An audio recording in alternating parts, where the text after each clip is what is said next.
আসসালামু আলাইকুম সুপ্রিয় ভিউয়ার্স। আজকে আমি আপনাদেরকে দেখাবো সিমেন্স এনার্জিতে কিভাবে রিসার্চ করতে হয়। রিসার্চের বিষয়টা অনেকেই আমাকে বারবার প্রশ্ন করতেছেন, এই জন্য আসলে সরাসরি দেখানো। সর্বপ্রথম আমরা আমাদের অ্যাকাউন্টটাকে লগ ইন করবো। লগ ইন করে এখানে প্রথম যে অপশনটা আছে দেখতে পাচ্ছেন রিসার্চ, এখান থেকে আমরা রিসার্চে যেতে পারি, অথবা এই যে আমার নামে যে অপশন আছে আমার অপশনে চলে গেলাম।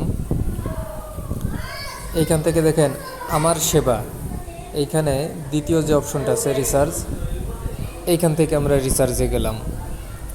এখন এখানে কিছু অ্যামাউন্ট দেওয়া আছে ডিফল্ট, আমরা এখান থেকে কোনো একটা অ্যামাউন্ট সিলেক্ট করতে পারি, অথবা আমাদের প্রয়োজন মতো আমরা এখানে লিখে দিতে পারি।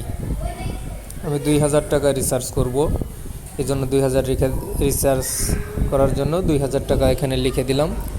এখানে নিচে দেখতে পারতেছেন লেখা আছে সর্বনিম্ন রিসার্চের পরিমাণ 400 টাকা। এখান থেকে দেখেন payment channel SE Pay 1, SE Pay 2, SE Pay 3, তারপরে আছে SE USDT Pay, অর্থাৎ ডলারের মাধ্যমেও আপনারা এখানে রিসার্চ করতে পারবেন। তো এখানে SE Pay 1টা সবথেকে সহজ, এটাই আপনাদের আমি দেখাচ্ছি। এখান থেকে গেলাম পেমেন্টে। এখানে যে নতুন যে পেজটা ওপেন হয়েছে, এখানে প্রথমে আমি যে নাম্বার থেকে বিকাশ অথবা নগদ যে নাম্বারটা থেকে টাকা পাঠাইতে চাচ্ছি সেই নাম্বারটা এখানে আমি লিখে দেব।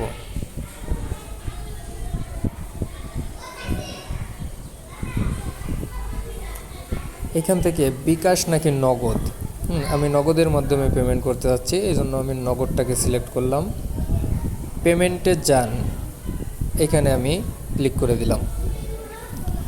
এখানে দেখতে পাচ্ছেন এখানে একটা নাম্বার দিয়ে দিছে, এই নাম্বারটাকে আমরা কপি করব। এখানে আমাদের অ্যামাউন্টটা দেখা যাচ্ছে এবং এখানে এই যে পিকচারে দেখা দিচ্ছে সেন্ড মানি করতে হবে। ঠিক আছে, আমরা এখান থেকে আমাদের নগদ ওয়ালেটে চলে যাব। নগদ ওয়ালেটে যাওয়ার পরে সেন্ড মানি করতে বলছে, এই জন্য আমরা সেন্ড মানিতে চলে আসলাম। এখানে আমরা প্রাপকের ঘরে নাম্বারটা পেস্ট করে দিলাম, দিয়ে সামনে এগিয়ে যাব। এখানে আমরা ওইখানে যে পরিমাণটা দিয়েছিলাম 2000 টাকা, এখানে আমরা সেম 2000 টাকাই দিয়ে দেবো, বেশি কিংবা কম দিলে হবে না। 2000 টাকা দিয়ে দিলাম। পরবর্তী এখানে আমাদের পিন নাম্বারটা আমরা দিয়ে দিলাম। আবার পরবর্তী এখানে ট্যাপ করে ধরে রাখতে হবে।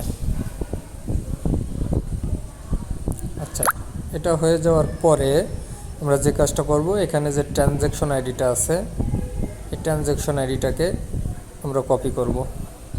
কপি করে আমরা পূর্বের পেজে চলে আসব। এখানে দেখেন ট্রানজ্যাকশন আইডি পেস্ট দেওয়ার জন্য একটা ঘর আছে, এখানে আমরা পেস্ট করে দেব। পেস্ট করে দিয়ে পেমেন্ট নিশ্চিত করুন এই অপশনটাতে আমরা ক্লিক করব এবং আমরা এখান থেকে একটা স্ক্রিনশট রেখে দিব। এমনকি আমরা নগদের এই যে পেমেন্ট সেন্ড মানি সফল হয়েছে এখান থেকে একটা স্ক্রিনশট রেখে দিব। আচ্ছা, এবার আমরা একটু দেখে আসি আমাদের পেমেন্টটা আসছে কিনা।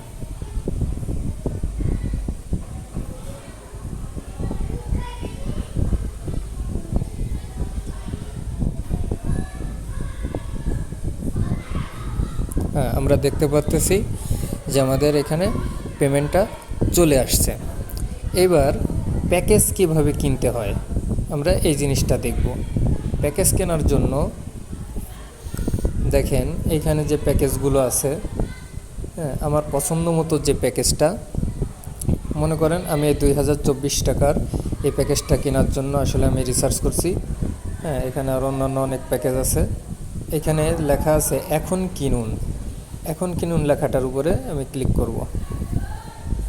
এখানে দেখতে পারতেছেন এখানে কয়টা কিনতে চাই, মনে করেন আমি একটা কিনবো 2024 টাকা, দুইটা কিনলে 4048 টাকা, তিনটা কিনলে 6072 টাকা।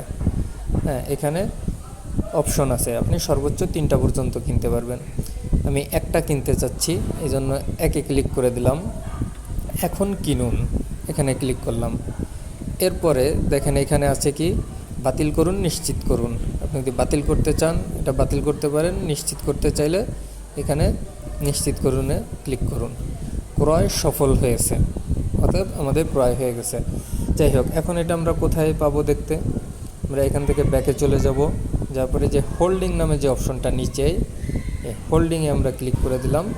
দেখেন আমাদের যাবতীয় সব কিছু দেখা যাচ্ছে, যে হোল্ডিংটার মেয়াদ কতদিন আছে। দেখেন আমি এখন কিনছি, এই যে 9/2/2025 এখানে টাইম দেখা যাচ্ছে।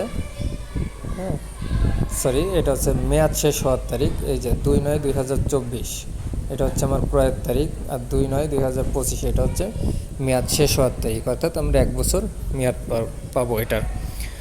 যাই হোক ভিউয়ার্স, আশা করি রিচার্জ এবং প্যাকেজ কিভাবে কিনতে হয় এই ভিডিও দেখার পরে আপনাদের আর কোনো ডাউট থাকবে না, কোনো সন্দেহ থাকবে না, কোনো প্রশ্ন থাকবে না, আশা করি বুঝতে পারছেন। এরপরেও যদি কোনো প্রশ্ন থাকে আমাকে গ্রুপে মেসেজ করে জানাইতে পারেন। ধন্যবাদ সবাইকে।